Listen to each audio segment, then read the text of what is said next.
तुमची बँकेत एफडी आहे, रेंट मिळतं, तसेच कमिशनही मिळतं, तर हा व्हिडिओ शेवटपर्यंत नक्की बघा. कारण फायनान्स ऍक्ट 2025 नंतर टीडीएसचे थ्रेशोल्ड लिमिट चेंज झाले आहे. त्यामुळे तुमच्या उत्पन्नावर कमी टीडीएस डिडक्ट होऊ शकतो.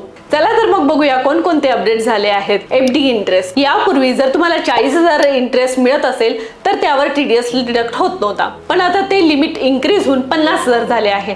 आणि सिनियर सिटीजनसाठी तर सर्वात मोठा फायदा आहे. यापूर्वी 50,000च्या इंटरेस्टवर टीडीएस डिडक्ट होत नव्हता. आता थेट 1 लाखापर्यंतच्या इंटरेस्टवर टीडीएस डिडक्ट होणार नाही. कमिशन किंवा ब्रोकरेज.